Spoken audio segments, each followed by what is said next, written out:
ओम नमो भगवते वासुदेवाय। ओम नमो भगवते वासुदेवाय। ओम नमो भगवते वासुदेवाय।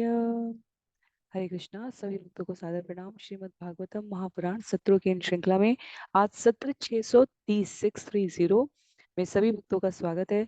हम सभी यहाँ पर श्रीमद् भागवतम महापुराण को अंतर्राष्ट्रीय कृष्ण भावनामृत संघ के संस्थापक आचार्य कृष्ण कृपा मूर्ति श्री श्रीमद् अभय चरणारविंद भक्ति वेदांत स्वामी श्रील प्रभुपाद की पुस्तक के माध्यम से भक्तों के संग श्रवण और पठन करने का प्रयास कर रहे हैं। जैसा कि सत्रों का प्रारूप है, वर्तमान विषय वस्तु का संक्षिप्त अवलोकन, तत्पश्चात मंगलाचरण और उसके बाद एक एक श्लोक का वाचन और अनुवाद, श्रवण और पठन करते हुए हम सभी इस सत्र में आगे बढ़ने का प्रयास करेंगे।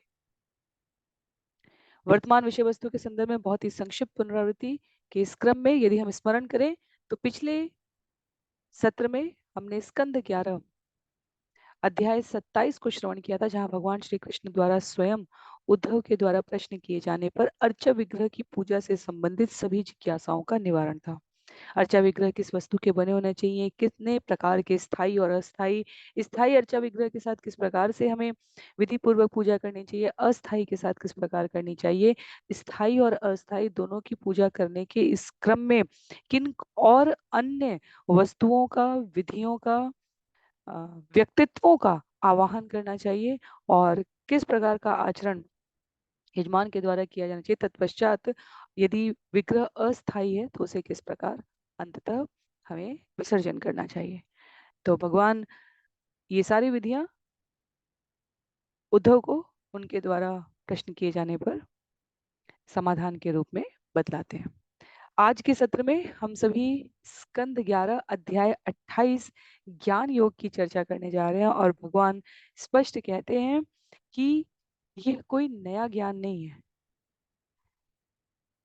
जो कुछ भी पहले ज्ञान योग से संबंधित मैंने तुम्हें बतलाया है उद्धव, उसमें अब मैंने भौतिक प्रकृति और इनके गुणों के प्रकार को, जिसे कुछ समय पश्चात मैंने विदित कराया, इनको जोड़कर संक्षिप्त रूप में पुनरावृत्ति करा रहा हूं। तो मंगलाचरण के पश्चात हम सभी प्रयास करेंगे एक एक श्लोक का वाचन और अनुवाद, श्रवण और पठन करते हुए सत्र में आगे बढ़ने का। आरंभ करते हैं। नारायणं नमस्कृत्य नरं चैव नरोत्तमं देवीं सरस्वतीं व्यासं ततो जयम् उदीरयेत्। शृण्वतां स्वकथा कृष्ण पुण्यश्रवणकीर्तन यद्यन्तस्तो यभद्राणि विदुनोति सुयत्स्यताम्। नष्टप्रायेषु भद्रेषु नित्यं भागवत सेवया भगवत्युत्तमश्लोके भक्तिर्भवति नैष्ठिकी। ॐ अज्ञानतिमिरान्धस्य ज्ञानाञ्जनशलाकया चक्षुन्मीलितं येन तस्मै श्रीगुरुवे नमः। मूकं करोति वाचालं पङ्गुं लङ्घयते गिरिं यत्कृपातमहं वन्दे परमानन्दमाधवं। वाञ्छाकल्पतरुभ्यश्च कृपा सिन्धुभ्य एव च पतितानां पावनेभ्यो वैष्णवेभ्यो नमो नमः। जय श्री कृष्ण चैतन्य प्रभु नित्यानंद श्री अद्वैत गदाधर श्रीवासादि गौर भक्तवृंद। हरे कृष्ण कृष्ण कृष्ण हरे हरे, हरे राम राम राम हरे हरे।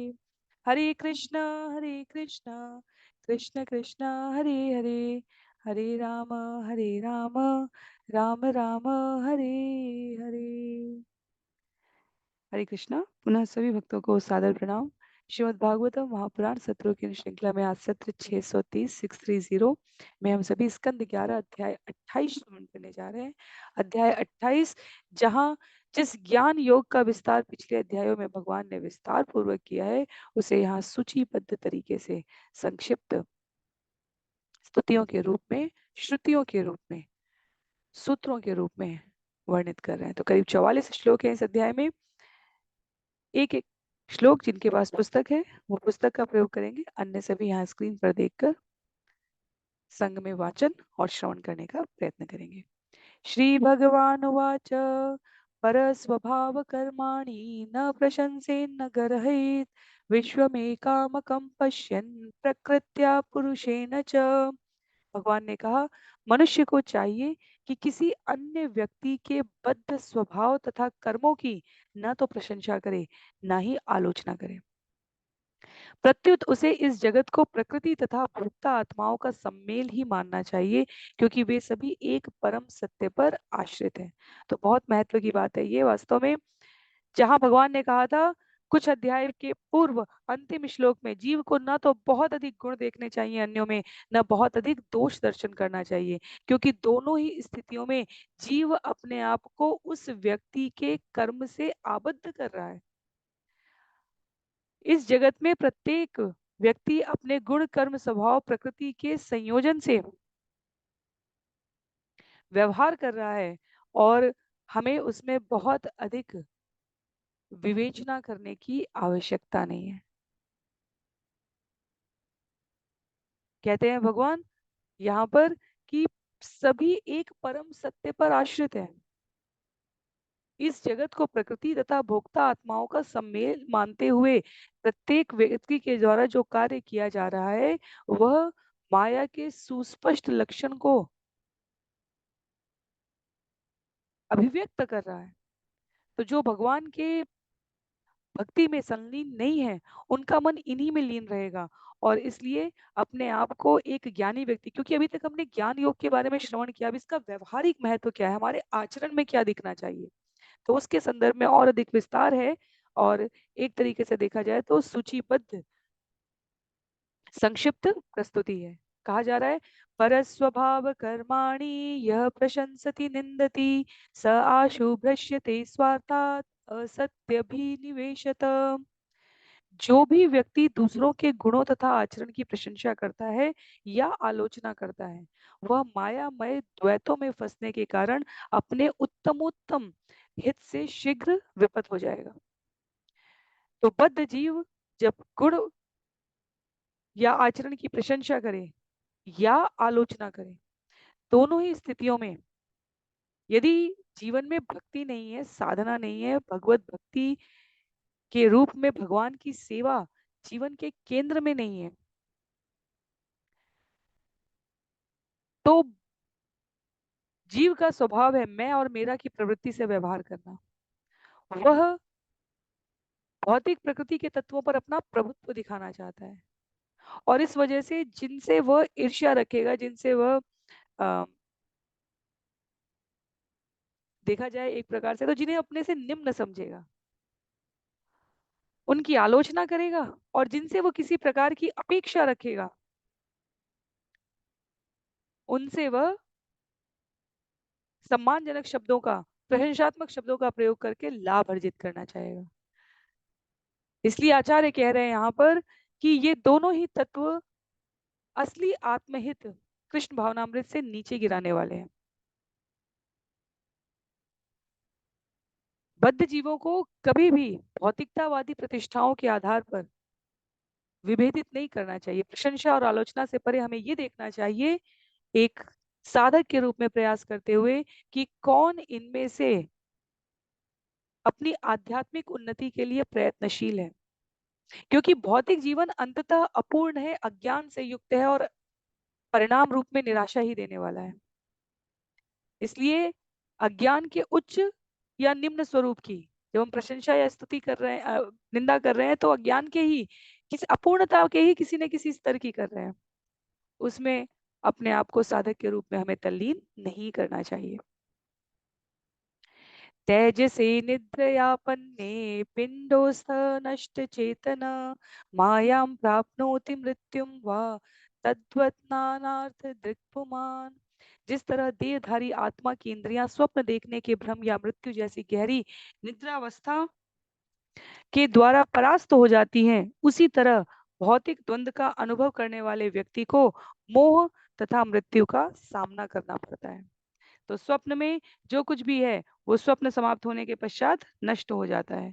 उसी प्रकार से जीव इस जगत में भी जो कुछ सोच रहा है कि उसका है, वो वास्तव में एक निश्चित समयावधि के पश्चात लुप्त होने वाला है, नष्ट होने वाला है। इसलिए जीव को सम्यक व्यवहार करने का, क्या भक्ति के अनुकूल है, क्या भक्ति के प्रतिकूल है, इन दोनों के मध्य में जो कुछ भी है उससे अपने आप को आबद्ध ना करें। जो अनुकूल है उसकी ओर बढ़ता चला जाए, जो प्रतिकूल है उससे अपने आप को परे करता जाए, और इस एक निष्ठ प्रयास में भौतिक द्वंद्व समाप्त होते जाएंगे। भगवत गीता अध्याय 8 में भगवान कहते हैं, जिस प्रकार की हम तैयारी कर रहे हैं, ये जीवन मिला है हमें अपने गंतव्य को प्राप्त करने के लिए, और उस गंतव्य की ओर हमारी तैयारी कैसी है वो हमारी अगली गति को निर्धारित करेगी। तो स्वप्न की भांति हमें भ्रमित नहीं होना चाहिए। श्लोक संख्या 4 में, किम भद्रम किम अभद्रम वा द्वैतस्य वस्तु न कियत् वाचोदितं तदनृतं मनसा ध्यातमेव च। जो कुछ भौतिक शब्दों से व्यक्त किया जाता है या मन के द्वारा ध्यान किया जाता है वह परम सत्य नहीं है। अतएव द्वैत के इस असार जगत में वस्तुतः क्या अच्छा है या क्या बुरा है, और ऐसे अच्छे तथा बुरे की मात्रा को कैसे मापा जा सकता है। तो देखा जाए तो हमारी इंद्रियां अपूर्ण है, और इस अपूर्ण इंद्रिय से हम जो भी अन्यों के बारे में आकलन कर रहे हैं, भगवान कह रहे हैं वो पूर्ण नहीं है। जब तक कि कोई भगवत निष्ठ आस्था के साथ गुरु के मार्गदर्शन में भक्तों के संग शास्त्र के वचन का पालन नहीं करते हुए व्यवहार कर रहा है, तब तक उसके अतिरिक्त जो कुछ भी इस जगत में है वो सापेक्षिक है। इसलिए ना आवश्यकता से अधिक निंदा, ना आवश्यकता से अधिक स्तुति। और आवश्यकता किस बात पर निर्धारित होती है? हमारा अधिकार क्या है। यदि हमारा अधिकार है माता पिता के रूप में, अभिभावक के रूप में, गुरु मार्गदर्शक के रूप में, तो हम शास्त्र के प्रकाश में टिप्पणी कर सकते हैं किसी के गुण और दोष की। इसके अतिरिक्त हमें संलग्न नहीं होना चाहिए। और ऐसे देखा जाए वास्तव में तो आसपास कितनी प्रकार की व्यवहारिक अशांति केवल एक जीव के द्वारा स्वयं को दूसरे से श्रेष्ठ समझते हुए उसके जीवन में हस्तक्षेप करने के कारण होता है। एक समाज का दूसरे समाज के व्यवहार में हस्तक्षेप करने के लिए होता है। एक राष्ट्र का दूसरे राष्ट्र को कैसे प्रभुत्व दिखाकर संचालित किया जाए उसमें हस्तक्षेप करने के कारण होता है। तो ना अधिक गुणों की ओर किसी के आकृष्ट होते हुए उसकी उससे किसी लाभ की अपेक्षा करते हुए हम प्रशंसात्मक शब्द प्रयोग करें, ना उसके प्रति ईर्ष्या रखते हुए उसको स्वयं से निम्न समझते हुए उसकी आलोचना में संलग्न हो। कहते हैं, छाया प्रत्याया भाषा ये असंतो अपि अर्थकारिण एवं देहादयो भावा यक्षन्त्या मृत्यु भयम।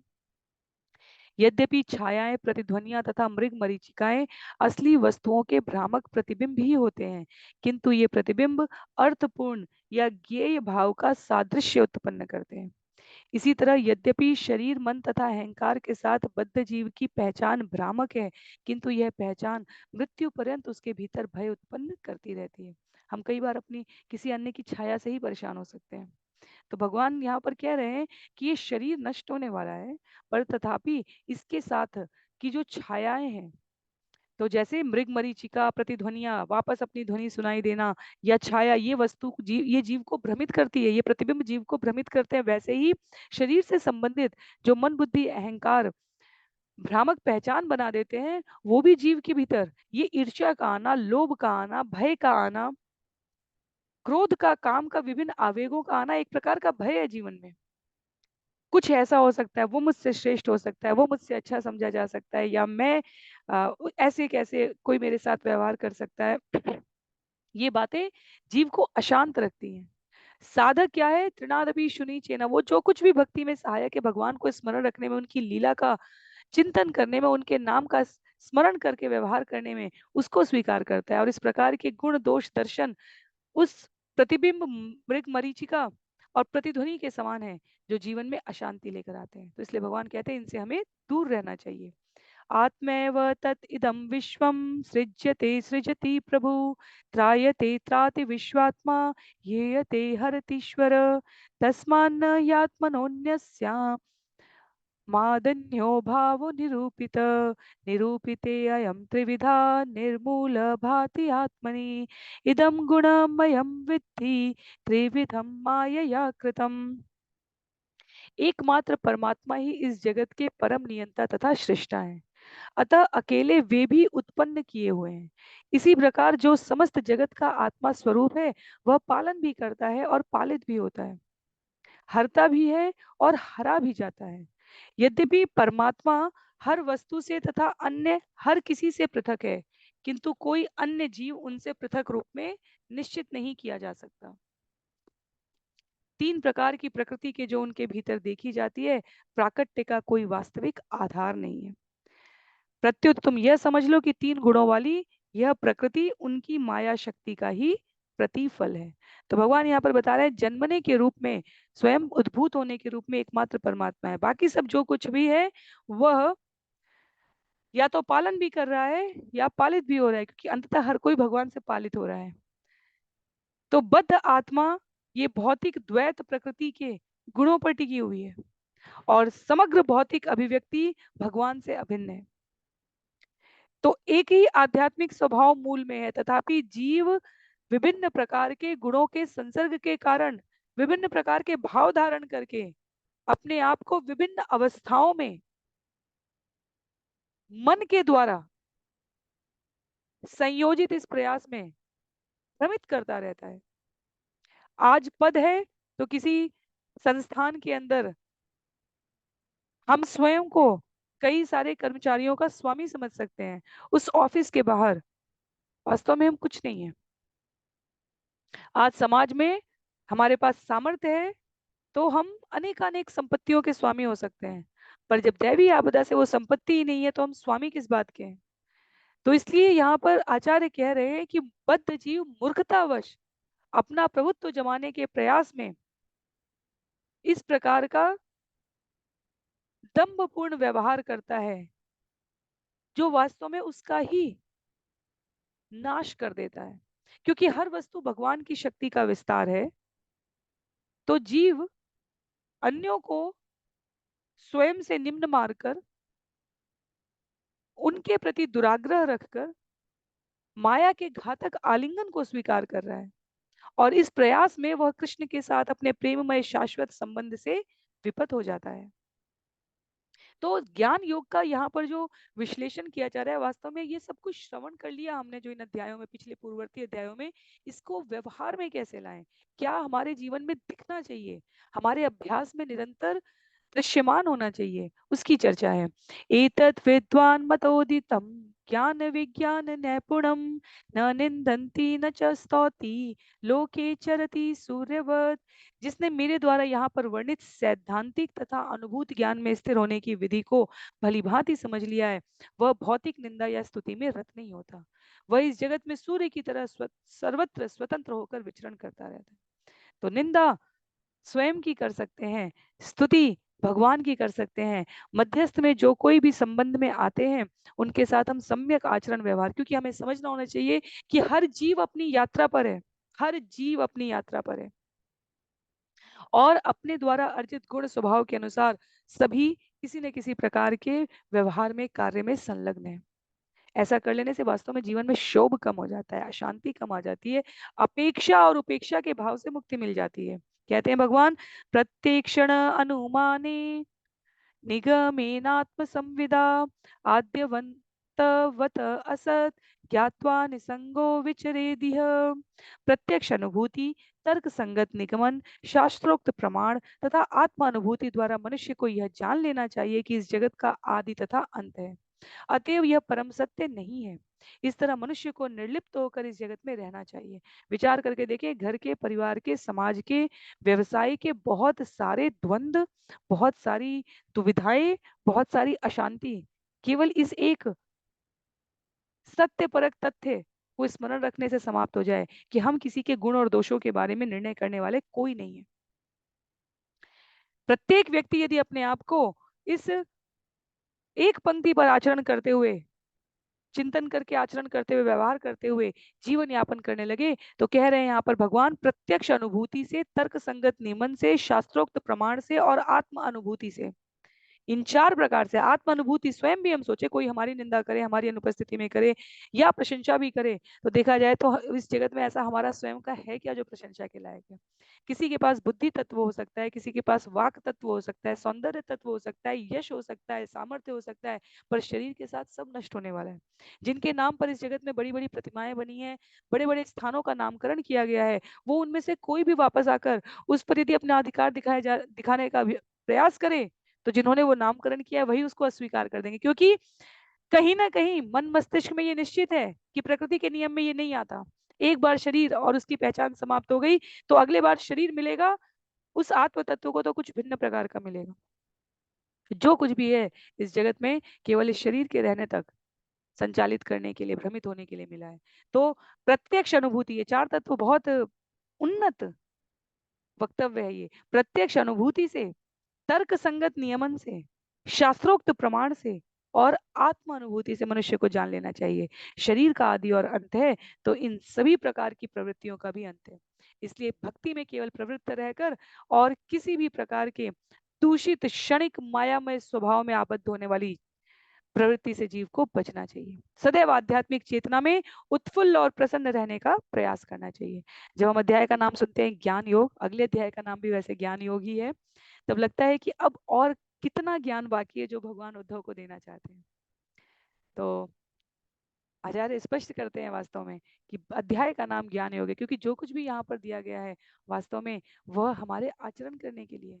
तो जब ये थ्योरी, जब ये सिद्धांत हम व्यवहार में ले आ रहे हैं तो हमारे जीवन में इस आध्यात्मिक विज्ञान का उदय हो रहा है।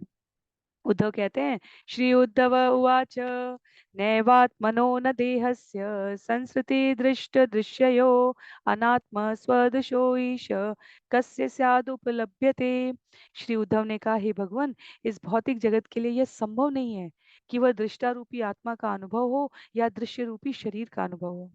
एक ओर जहां आत्मा स्वाभाविक तौर पर पूर्ण ज्ञान से समन्वित होता है, वहीं दूसरी ओर भौतिक शरीर चेतन जीव नहीं है। तो फिर जगत का यह अनुभव किससे संबद्ध है? कुछ अध्याय पूर्व यदि हमें स्मरण हो तो उद्धव ने यही प्रश्न किया था कि भगवान शरीर नष्ट होने वाला है। यदि मुझे सही से स्मरण है, आध्यात्मिक ज्ञान की सिद्धि में भगवान शरीर नष्ट होने वाला है और आत्मा सदैव रहने वाली है। तो ये भौतिक शरीर जब चेतन जीव नहीं है तो जगत का अनुभव किससे संबद्ध करे, क्या समझे, ये जगत के प्रयोजन को कैसे समझे, इस जगत में स्वयं के होने को कैसे समझे। तो कह रहे हैं भगवान से उद्धव, बिल्कुल हम में से कई लोग सामान्यतः इस प्रकार के प्रश्नों को आसपास सुनते रहते हैं। शरीर से जो कर्म किए जा रहे हैं वो नष्ट हो जाएंगे, शरीर नष्ट हो गया तो उससे किए हुए कर्म का परिणाम और फल हमें अगले योनियों में, अगले कर्म युक्त शरीर में क्यों भोगना पड़ रहा है। शरीर कर्म कर रहा है, शरीर नष्ट हो रहा है, आत्मा चेतना है और आत्मा कभी दूषित नहीं हो रही है। तो वास्तव में है क्या ये पहेली? कहते हैं, आत्मा अव्ययो अगुणो शुद्ध स्वयं ज्योति अनावृत अग्निवत्तारुवच्चित्तेह कस्येह संसृति। आत्मा अव्यय, दिव्य, शुद्ध, आत्म प्रकाशित तथा किसी भौतिक वस्तुओं से कभी न ढका जाने वाला है। यह अग्नि के समान है, किंतु अचेतन शरीर काष्ठ की तरह मंद है और अनभिज्ञ है। अतएव इस जगत में वह कौन है जो वास्तव में भौतिक जीवन का अनुभव कर रहा है? तो आत्मा शाश्वत है, शरीर नश्वर है। भौतिक जगत का जीवन का अनुभव कर कौन रहा है? यदि आत्मा भौतिक जीवन से परे है और भौतिक शरीर को अपनी स्वयं की चेतना नहीं है, तो भौतिक जगत विषयक हमारा अनुभव वास्तव में है क्या, किस प्रकार का है, क्यों है भगवान? तो भगवान कहते हैं, श्री भगवान उवाच यावद्दे इंद्रिय प्राणे आत्मन सन्निकर्षणम संसार फलवान तावत् अपार्थ अपि अविवेकिनम। भगवान ने कहा, जब तक मूर्ख आत्मा भौतिक शरीर, इंद्रिय तथा प्राण के प्रति आकृष्ट रहता है तब तक उसका भौतिक अस्तित्व विकसित होता रहता है, यद्यपि अंततो गत्वा यह अर्थहीन है। तो ये समझने की बात है। पहली बार संभवतः जहां तक मैंने श्रवण किया भागवतम अभी तक, पहली बार आत्मा से पहले उसका विशेषण मूर्ख लगाया गया है। मूर्ख आत्मा भौतिक शरीर।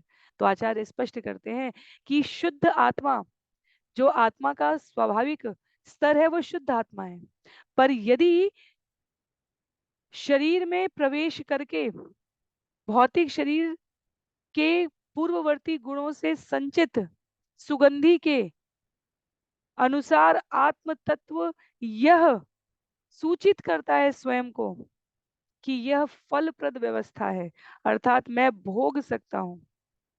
जब मनुष्य का संबंध कृष्ण से नहीं शरीर से है तो मनुष्य के शरीर का पूरा उद्देश्य उसे पूरा करने का यंत्र मात्र बन जाता है।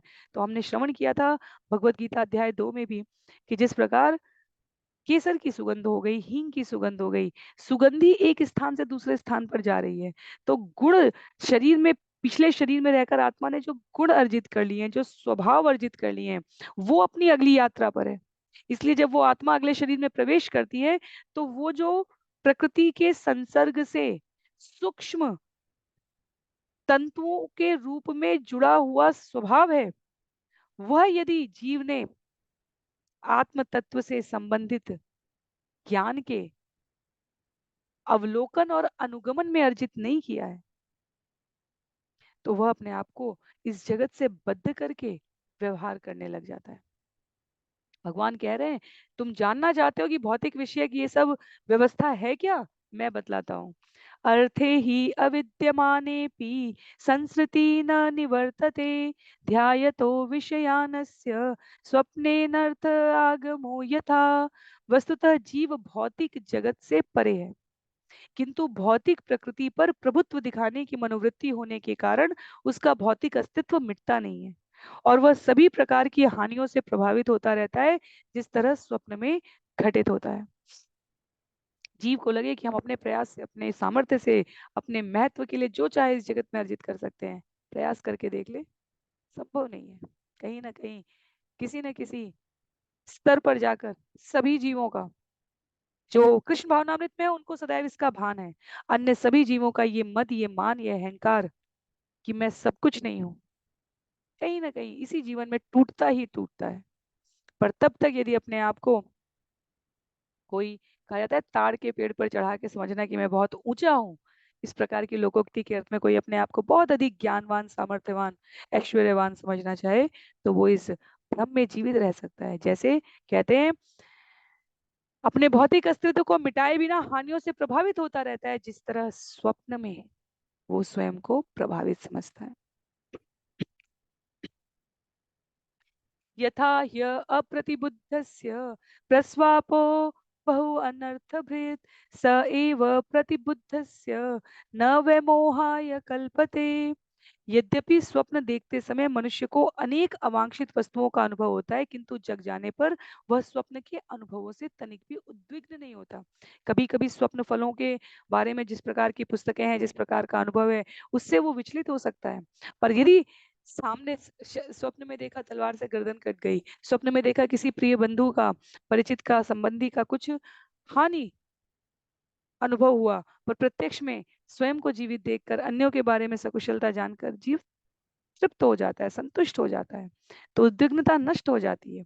तो जैसे मुक्त आत्मा मोह से ग्रसित नहीं होती स्वप्न के शरीर से, उसी प्रकार इस जगत में व्यवहार करते समय जीव को ग्रसित नहीं होना चाहिए इन द्वंद्वों से। किन द्वंद्वों से? शोक हर्ष भयो क्रोध लोभ मोह स्पृहादय अहंकारस्य दृश्यन्ते जन्म मृत्युश्च नात्मन। शोक, हर्ष, भय, क्रोध, लोभ, मोह, लालसा, जन्म तथा मृत्यु मिथ्या अहंकार के अनुभव है। ये शुद्ध आत्मा के नहीं है। शरीर जन्म लेने से पहले मिथ्या अहंकार इस जगत में आ जाता है, जो तीन प्रकार से, तो सात्विक अहंकार, राजसिक अहंकार और तामसिक अहंकार में। हमने भौतिक प्रकृति के तीन गुणों में इसको विस्तार में अध्ययन किया, और उसके कारण अनेक प्रकार की ये अनुभूतियां आ रही हैं। मोह आ रहा है, लोभ आ रहा है, क्रोध आ रहा है जीवन में। जीव अपनी इच्छाओं की विफलता पर क्रोध कर रहा होता है, अपनी इंद्रिय तृप्ति के लिए लोभ कर रहा होता है, अपनी खोई हुई वस्तु के लिए शोक कर रहा होता है, प्राप्त हुई वस्तु पर हर्ष कर रहा होता है। ये सब कुछ स्थूल भौतिक शरीर के साथ शुद्ध आत्मा की मोहमयी पहचान के कारण है। ऐसी संसारी भावना का शुद्ध आत्मा से वास्तव में कोई सरोकार नहीं है। शुद्ध आत्मा की स्वाभाविक प्रवृत्ति भगवान की प्रेम भक्ति में स्वयं को संलग्न करे। इसलिए नित्य बद्ध और नित्य मुक्त दो प्रकार के जीवों की श्रेणियां होती हैं। जो इस जगत में साधक अपने आप को सदैव भगवान की भक्ति में सेवा में संलग्न रखता है, वो बद्ध जगत में होकर भी नित्य मुक्त रहता है। अन्यथा नित्य बद्ध रहना, इस जगत में जीव अपनी इंद्रिय तृप्ति के आधार पर पहचान बना लेता है। कहते हैं, देहेन्द्रिय प्राण मनोभिमानो जीवोन्तरात्मा गुण कर्म मूर्ति सूत्रम महानित्यो देव गीत संसाराधावति काल तंत्र। जो जीव अपनी पहचान गलती से अपने शरीर, इंद्रियों, प्राण तथा मन से करता है और जो इन आवरणों के भीतर रहता है, वह अपने ही बद्ध भौतिक गुणों तथा कर्म का रूप धारण करता है। वह समग्र भौतिक भक्ति के सापेक्ष विविध उपाधियां ग्रहण करता है और इस तरह परम काल के कठोर नियंत्रण में संसार के भीतर इधर उधर दौड़ने के लिए बाध्य होता रहता है। यदि संसार से संबद्ध किया है तो संसार के प्रकृति के इन उपस्थित गुणों को धारण करेगा और उसके अनुसार कर्म करेगा और उस कर्म के परिणाम स्वरूप एक के बाद एक के बाद एक के बाद इस जन्म चक्र, मृत्यु के चक्र के बंधन में अपने आप को युक्त रखता है। जब जीव शुद्ध कृष्ण भावनामृत में, तब वो मिथ्या अहंकार से मुक्त हो रहा है, तब किसी प्रकार के प्रभुत्व, आसक्ति और लोभ भय से वो अपने आप को मुक्त कर पाएगा। अन्यथा यदि शुद्ध आत्मा ने मिथ्या अहंकार को स्वीकार कर लिया है तो वो इस भौतिक जगत के कष्ट से स्वयं को मुक्त नहीं कर सकती। कहते हैं श्लोक संख्या 16 में,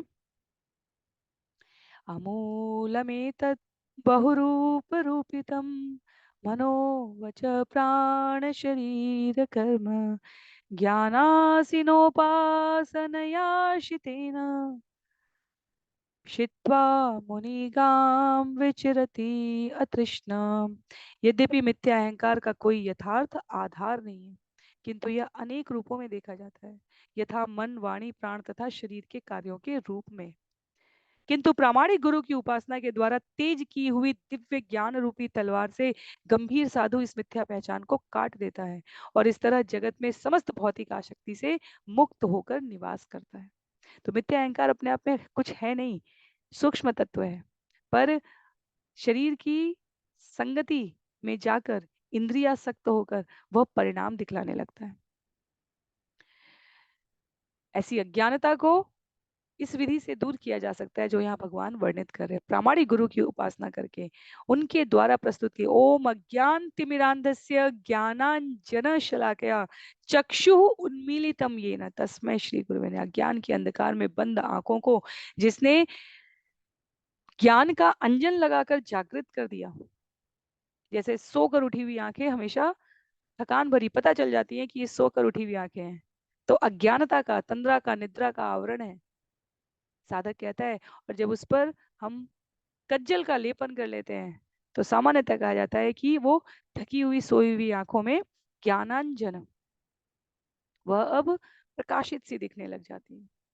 तो इस जगत के समस्त भौतिक आसक्ति से मुक्त होने का आधार है प्रामाणिक गुरु के आश्रय में कि इस ज्ञान तत्व को समझकर जीवन में व्यवहार करना।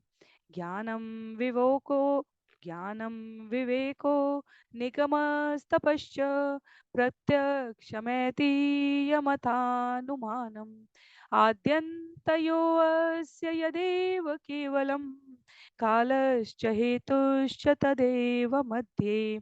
असली आध्यात्मिक ज्ञान तो आत्मा और पदार्थ के विवेक पर आधारित है और इसका अनुशीलन शास्त्रों के प्रमाण, तपस्या, प्रत्यक्ष अनुभूति, पुराणों के ऐतिहासिक वृत्तांतों के संग्रहण तथा तार्किक निष्कर्षों द्वारा किया जाता है। पर ब्रह्म जो अकेला इस ब्रह्मांड की सृष्टि के पूर्व विद्यमान था और जो इसके संहार के बाद भी बचा रहेगा, वही काल तथा परम कारण भी है। इस सृष्टि के मध्य में भी एकमात्र पर ब्रह्म वास्तविक सत्य है। सृष्टि के पूर्व, सृष्टि के मध्य में, सृष्टि के पश्चात जो बचा रहेगा वो अकेला पर ब्रह्म है।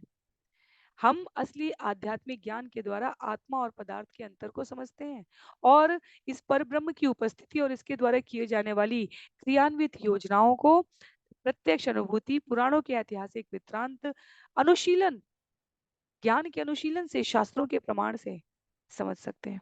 इन सभी का तार्किक निष्कर्ष यही है कि जीव भगवान का अंश है, अपनी स्वयं की इच्छा से प्रभुत्व जमाने के भाव से शरीर धारण करके आता है, पर भगवान उसे यहाँ इस जगत में हर योनि में अवसर देने का प्रयास करेंगे और जब उसे मनुष्य योनि प्राप्त हो तब उसे इसका सर्वाधिक लाभ उठाकर अपने चिरंतन नित्य धाम को वापस जाने का प्रयास करना चाहिए। यथा हिरण्यम स्वकृतम पुरस्तात् पश्चाच्च सर्वस्य हिरण्मयस्य तदेव मध्ये व्यवहार्यमाणं नानापदेशे अहमस्य तद्वत्। जिस तरह सोने की वस्तुएं तैयार होने के पूर्व एकमात्र सोना रहता है, और जब ये वस्तुएं नष्ट हो जाती है तो भी एकमात्र सोना बचा रहता है, और जब विविध नामों से व्यवहार में लाए जाने पर भी एकमात्र सोना ही अनिवार्य सत्य होता है, उसी तरह इस ब्रह्मांड की सृष्टि के पूर्व, इसके संहार के बाद और इसके अस्तित्व के समय केवल मैं विद्यमान रहता हूँ। भगवान उदाहरण देते हैं, हम सोने से बनी हुई वस्तुओं को किसी भी नाम से बुला सकते हैं, कंगन, कुंडल, कुछ भी बुलाएं हम, पर हम जो देख रहे होते हैं खरीदते समय भी उसमें देख लेते हैं इसमें सोने का तत्व कितना है, कितना मिश्रित है, 24, 22, 18 कितना कैरेट है। तो देख तो हम आत्म तत्व ही रहे हैं, उस आत्म तत्व को, उसकी शाश्वत अनुभूति भगवान कहते हैं आदि मध्य और अंत सर्वत्र पूर्ण अस्तित्व के रूप में मैं विद्यमान हूँ, सभी घटक में का कुंडल में, कंगन में जो घटक है, जो तत्व है, वो तो स्वर्ण ही है। तो सभी में अनिवार्य सत्य के रूप में भगवान कहते हैं मैं स्वयं हूँ, और जो इसको समझ लेता है वह इस जीवन के उद्देश्य से भी परिचित हो जाता है, वो ज्ञान योग का व्यवहारिक उपयोग समझ जाता है। विज्ञानमेतत् त्रिवस्तमंग गुणत्रयं कारण कार्यकर्त्री समन्वयेन व्यतिरेकत च येनेव तुर्येण तदेव सत्यम। भौतिक मन चेतना की तीन अवस्थाओं जागृत, सुप्ति तथा सुषुप्ति में प्रकट होता है, जो प्रकृति के तीन गुणों से उत्पन्न है। फिर मन तीन भिन्न भिन्न भूमिकाओं में दृष्टा, दृश्य तथा अनुभूति के नियामक रूप में प्रकट होता है। इस तरह मन तीनों उपाधियों में लगातार विविध प्रकारों से प्रकट होता है, किंतु इन सबों से भिन्न एक चौथा तत्व भी विद्यमान रहता है, और वही पर ब्रह्म होता है। ये एक श्लोक अपने आप में बहुत सारी आध्यात्मिक अनुभूतियों को संकलित किए हुए हैं, पर हम सभी संक्षेप में श्रवण करने का प्रयास करेंगे। कह रहे हैं यहाँ पर कि भौतिक मन चेतना की तीन अवस्था में, जागृत, सतर्क, सुप्ति, ठीक ठीक सा अपने आप को सुरक्षित समझते हुए सामान्य व्यवहार करता हो, और सुषुप्ति, कोई चेतना का अस्तित्व ही नहीं, सो गया व्यक्ति तो रात को, फिर उसको चिढ़ाने वाले, जो भाई बहन आपस में झगड़ा करते हैं, ये मेरे साथ ऐसा क्यों, वो मेरे साथ ऐसा क्यों, वो छोटे भाई बहन एक सो जाए, दूसरा उसके सामने कितने भी चेहरे बनाकर उसे चिढ़ाए, उसे पता नहीं चलेगा। तो भौतिक मन की तीन अवस्था यहाँ कही जा रही है, जागृत, सुप्ति और सुषुप्ति, अत्यधिक निद्रा। अब ये तीन चेतना के अवस्था में दृष्टा, जब जागृत है जीव तो वो दृष्टा के रूप में है, सुप्ति में भी कभी कभी थोड़ा दृष्टा हो सकता है, पर सुप्ति में अधिकतर वो दृश्य दिख रहा है अन्यों के लिए, जैसे हम अन्यों का अवलोकन कर रहे हैं वैसे ही अन्य हमारा भी अवलोकन कर रहे हैं। तो हमें सरलतम शब्दों में ये समझना है, कभी हम देखने वाले हैं, कभी हम देखे जाने वाले हैं, और इन दोनों के परे जो थोड़ी सूक्ष्म अनुभूति है वो नियामक के रूप में, दृश्य, दृष्टा तथा अनुभूति के नियामक के रूप में, इस देखने और दिखाए जाने वाले के द्वारा प्राप्त अनुभव वो भी हम ही है।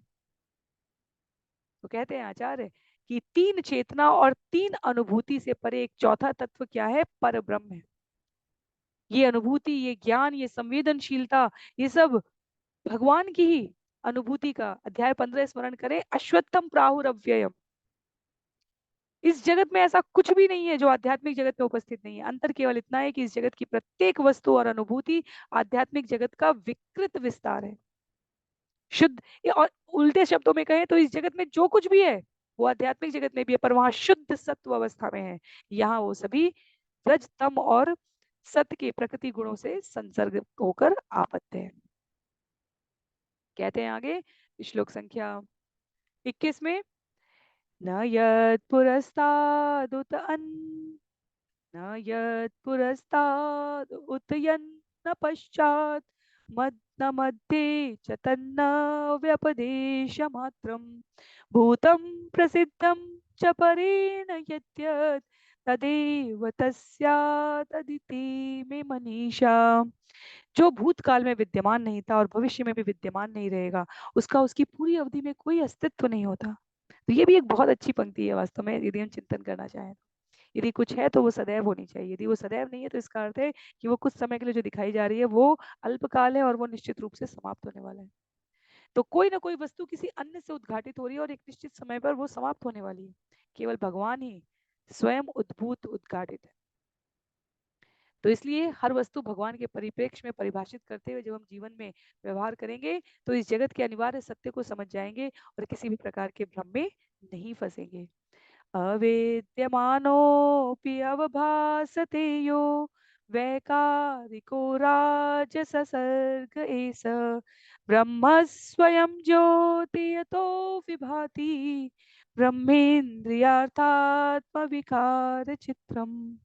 वास्तव में विद्यमान न होते हुए भी रजोगुण से उत्पन्न रूपांतरों की यह अभिव्यक्ति सत्य प्रतीत होती है, क्योंकि स्वयं व्यक्त स्वयं प्रकाशित परब्रह्म अपने को नाना प्रकार के इंद्रियों, इंद्रिय विषयों, मन तथा शरीर के तत्वों के रूप में प्रकट करता है। तो पूछा है उद्धव ने ना कि भगवान आप परम सत्य हो, ये जगत असत्य है, ये शरीर असत्य है, तो हम सब अपने होने के हेतु को माने क्या, क्यों है हम यहाँ पर, क्या करना चाहिए। भगवान कहते हैं ये सभी रूपांतरण की अभिव्यक्ति है। भगवान की इच्छा है, उन्होंने सृष्टि बनाई अपनी योजना से, उन्होंने अपने ही पूर्ण तत्व से इन सूक्ष्म तत्वों का विस्तार किया। अब उस प्रसन्नता में जीव भगवान की तटस्था शक्ति का भाग होते हुए थोड़े समय के लिए, जैसे रोबोट में बैटरी डाल दी हमने, तो रोबोट को जितने नियम उसके अंदर हमने डाले हैं कोडिंग करके, उस प्रकार से वो व्यवहार कर लेगा। बैटरी हटाई, उसका ऊर्जा स्रोत हटाया, उसका व्यवहार करना बंद। तो आध्यात्मिक उपस्थिति में इस प्रकार के व्यवहार को कहा जाता है कठपुतली की तरह हम सभी हैं। वर्तमान भौतिक स्तर पर रोबोट शब्द ज्यादा प्रासंगिक है, आसानी से समझ में आ सकता है कि क्या कहा जा रहा है। कहते हैं श्लोक संख्या 23 में भगवान, एवं स्फुटं ब्रह्म विवेक हेतुभिः परापवादेन विशारदेन चित्वात्मसन्देहमुपारमेत स्वानंद तुष्ट अखिल कामुकेभ्य। इस तरह विवेकशील तर्क द्वारा परब्रह्म की अनन्य स्थिति को अच्छी तरह समझ करके मनुष्य को चाहिए कि पदार्थ से अपनी गलत पहचान का कुशलता पूर्वक निषेध करे और आत्मा की पहचान विषयक सारे संशयों को छिन्न भिन्न कर डाले। आत्मा के स्वाभाविक आनंद से तुष्ट होते हुए मनुष्य को भौतिक इंद्रियों के काम वासनामय कार्यों से दूर रहना चाहिए। तो इसका अर्थ ये नहीं कि अब हमें आत्म तत्व की पहचान होगी, हम शरीर नहीं आत्मा है, अब हम आज से सभी संबंधों को समाप्त कर रहे हैं, किसी के साथ नहीं रहेंगे, कहीं एकांत में वास करेंगे। एकांत है ही नहीं इस जगत में कहीं पर। भौतिक जगत मर्त्य लोग बनाया इस प्रकार से। जब गुफा, कंदरा, पर्वत, जंगल की बात की जाती थी तब भी देखा जाए तो जीव की मनोवृत्ति उसके साथ रहती है। यदि मनोवृत्ति में चित्त में शांति स्थापित है तो जीव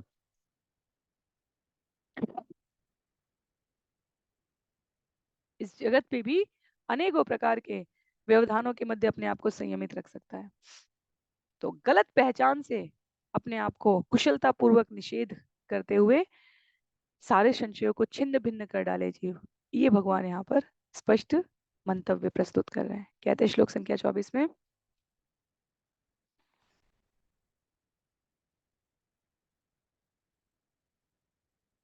नात्मा वपु पार्थिवमिन्द्रियाणि देवाह्यसुवार्युजलं हुताश मनोन्नमात्रं धिषणा च सत्वम् अहं गतिकं क्षिति अर्थ साम्यम। पृथ्वी से बना भौतिक शरीर असली आत्मा नहीं है, न ही इंद्रियां उनके अधिष्ठात्र देवता या प्राणवायु, न बाह्य वायु, जल अथवा अग्नि या मन ही है। ये सब पदार्थ है। इसी तरह न तो मनुष्य की बुद्धि, न भौतिक चेतना, न अहंकार, न ही आकाश या पृथ्वी के तत्व, न ही इंद्रिय अनुभूति के विषय, न भौतिक साम्य की आदि अवस्था ही को आत्मा की वास्तविक पहचान माना जा सकता है। हमने भौतिक, जहाँ प्रकृति के स्थूल और सूक्ष्म तत्वों की, सृष्टि के तत्वों की गणना श्रवण की थी, वहां ये पृथ्वी, जल, आकाश, वायु, अग्नि और सूक्ष्म तत्वों के रूप में इंद्रिय अनुभूति, इन सब के बारे में समझा। ये वास्तव में असली पहचान नहीं है। ये उद्भूत हो रहे हैं, ये नष्ट हो रहे हैं, ये प्रकट हो रहे हैं, ये अप्रकट हो रहे हैं। इन सब के मध्य में कुछ निर्माण हो रहा है और कुछ संहार हो रहा है। आत्म तत्व तो सदैव इन सब से परे है। कहते हैं समाहित करणे गुणात्म भी गुणो भवेत मत्सु विविक्ता। समाहितैक करणे गुणात्मभिः गुणो भवेत्म सुविवेक धाम्ना विक्षेप्यमाणे रुत किं नु दूषणम् घने उपेते विगते रवै किम। जिसने मेरी पहचान भगवान के रूप में कर ली है उसके लिए इसमें क्या श्रेय रखा है यदि उसकी इंद्रियां जो गुणों से उत्पन्न है ध्यान में पूरी तरह एकाग्र हो। दूसरी ओर इसमें कौन सा कलंक लगता है यदि उसकी इंद्रियां चलायमान होती हैं। निसंदेह इससे सूर्य का क्या बनता बिगड़ता है यदि बादल आते और जाते हैं। तो ये बहुत महत्व की बात है। हम जो क्रमिक श्रोता हैं, जो नियमित श्रोता हैं, जो स्कंद 11 को कम से कम नियमित श्रवण कर रहे हैं, उनको यदि मैं इन छंदों के विस्तार में जाऊंगी तो पिछले सत्रों की, स्कंद 11 के सत्रों की पुनरावृत्ति लगेगी। इसलिए जब हम यहाँ इस अध्याय तक पहुंच रहे हैं तो हमें सीधे इस अध्याय पर नहीं आना चाहिए। भागवतम क्रमबद्ध तरीके से अध्ययन करने का विषय है। तथापि आचार्य स्वयं श्रील प्रभुपाद स्थान स्थान पर इन तत्वों की विस्तृत व्याख्या करते हैं, पर समय की प्रतिबद्धता में हम सभी इनको सार रूप में इसलिए श्रवण कर रहे हैं क्योंकि पिछले कुछ अध्याय लगातार हमने इन्हीं एक एक श्लोक के बिंदुओं की विस्तृत व्याख्या विश्लेषण करने में व्यतीत की है। तो मेरा अनुरोध रहेगा यदि हम कोई भी श्रोता जो इस अध्याय को या इस अध्याय से श्रवण करना आरंभ कर रहे हैं उनको पिछले कुछ अध्यायों को श्रवण करना, पठन करना आवश्यक रहेगा। क्योंकि यदि मैं इन श्लोकों को जहां मिथ्या अहंकार, मिथ्या तत्व, मिथ्या सृष्टि के संयोजन, स्थूल और सूक्ष्म, इन सभी की बात की जा रही है, ये बिल्कुल अभी निकट भूतकाल में हमने श्रवण की है। तो इसलिए यहाँ पर ये सूत्र के रूप में, उपसंहार के रूप में, समापन के रूप में भगवान के द्वारा संयोजित किए जा रहे हैं। भगवान कह रहे हैं यदि किसी ने मुझे पहचान लिया इस जगत के प्रत्येक तत्व में, तो अब वो कुछ भी करे इस जगत, भौतिक जगत में रहते हुए, और उसका कर्मफल वो मुझे समर्पित कर रहा है, अपने हृदय की शुद्धि के लिए व्यवहार कर रहा है, तो वो नित्य मुक्त जैसा आचरण कर रहा है। भौतिक जगत की घटनाओं में वो चलता हुआ सा प्रतीत होगा। जैसे अध्याय 3 में कर्मयोग में भगवत गीता में भगवान ने कहा है कि जीव यदि कितना भी सोचे कि वो किसी अन्य की नकल कर सकता है, किसी अन्य का स्वभाव धारण कर सकता है, तो ये संभव नहीं है। इस अध्याय के प्रथम श्लोक में हमने ये श्रवण किया। अपने द्वारा अर्जित गुणों के स्वभाव के आधार पर जीव कर्म करके व्यवहार कर रहा है। तो जिसके जीवन में ये स्पष्टता आ गई है कि प्रत्येक तत्व में भगवत तत्व है और मैं उनकी प्रसन्नता के लिए, अपने हृदय की शुद्धि के लिए व्यवहार कर रहा हूँ या कर रही हूँ, वो अपने आप को इस शरीर बोध से भिन्न रखता है। और भगवत गीता में वहां भगवान ने कहा अध्याय 3 में कि ऐसा जीव जब सब जाग रहे होते हैं तो वो सुप्त लग रहा होता है, जब सब सुप्त होते हैं तो वो जागृत अवस्था में रहता है। उसका अर्थ ये नहीं कि वो उल्टी बुद्धि का होता है, उसका अर्थ ये होता है कि ये वो इस भौतिक जगत के कुचक्र को समझता है। वह अपने, जब सभी आनंदमय अवस्था में मग्न रहते हैं इस भौतिक जगत की आसक्तियों में, तो वो अपने आप को जागृत रखता है। वह कभी भी अपने आप को अपने केंद्र से, अपने लक्ष्य से भ्रमित नहीं करता है। उस अर्थ में यहाँ पर कहा जा रहा है कि वो लगता तो है कि हम सभी के बीच में है। महापुरुष, मनीषी, विद्वज्जन, भगवान के पार्षद इस जगत में आकर, स्वयं भगवान इस जगत में आकर सामान्य जीवों के मध्य ही रहकर व्यवहार कर रहे हैं, आचरण कर रहे हैं, पर उनका स्वयं का आत्म तत्व का जो स्तर है वो कभी भी सामान्य जन के स्तर पर नहीं आता। तो परमहंस के रूप में अभ्यास करने की, साधक के रूप में हमारी अवस्था ऐसी ही होनी चाहिए। यथा नभो वा यवनलाम्बुभूगुणे गता गते वर्तु गुणेन सज्जते तथाक्षरं सत्वरजस्तमोमले रहन मते संस्कृति हेतु भी परम। आकाश अपने में से होकर गुजरने वाली वायु, अग्नि, जल तथा पृथ्वी के विविध गुणों को और उसी के साथ उष्मा तथा शीत के गुणों को भी प्रदर्शित कर सकता है, जो ऋतुओं के अनुसार निरंतर आते जाते रहते हैं। फिर भी आकाश कभी भी इन गुणों से बंधता नहीं है। इसी प्रकार पर ब्रह्म सतो, रजो तथा तमो गुणों के दूषणों में कभी बंधता नहीं है, क्योंकि ये मिथ्या अहंकार का भौतिक विकार उत्पन्न करने वाले हैं। तो यहाँ पर अहम मते उस बद्ध जीव का है जो शरीर के साथ अपने मिथ्या अहंकार के संग संलग्न होकर स्वयं को आबद्ध कर रहा है। भगवान प्रकृति के गुणों से अप्रभावित है। प्रकृति भगवान की शक्ति का विस्तार है। भगवान प्रकृति के नियमों में नहीं बंधे हुए हैं। भगवत गीता में भगवान कहते हैं प्रकृति मेरी अध्यक्षता में, अपने लिए कहते हैं भगवान, मेरी अध्यक्षता में कार्य कर रही है। वो भौतिक शरीर जैसे हम जीवों का आवृत हो रहा है वैसे नहीं आवृत होते, वो मिथ्या अहंकार के वशीभूत नहीं होते। भगवान नित्य अच्युत हैं, शुद्ध हैं, स्वराट हैं, पूर्णतया स्वतंत्र हैं।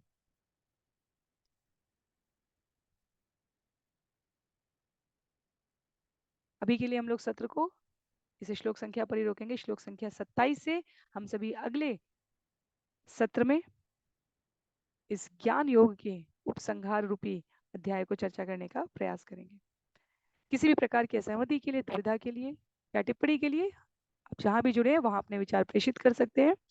अध्याय 28 जिसका नाम है ज्ञान योग, और अध्याय 29 जिस प्रकार मैं यहाँ पर देख पा रही हूँ इसका भी नाम है ज्ञान योग। पर ये ज्ञान योग आगे ज्ञान योग के परे, जैसे इंद्रिय भोग की प्रवृत्ति के परे ज्ञान और वैराग्य के परे की जो बात थी उसका उपसंहार कर रहा है।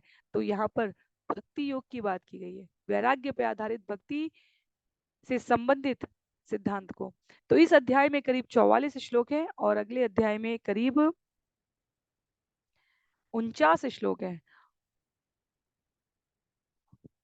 93 श्लोकों को तो करीब प्रत्येक इन दोनों अध्यायों को हम लोग सम्मिलित रूप से करने का प्रयास करेंगे। तो प्रत्येक सत्र में करीब 30 के आसपास, थोड़ा कम ज्यादा लेते हुए हम लोग 3 सत्रों में इन 2 अध्यायों को श्रवण करने का प्रयास करेंगे।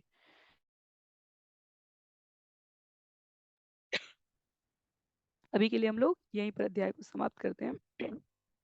श्रील प्रभुपाद की जय, श्रील गुरुदेव की जय, अनंत कोटि वैष्णव वृंद की जय, श्रीमद् भागवतम महापुराण की जय।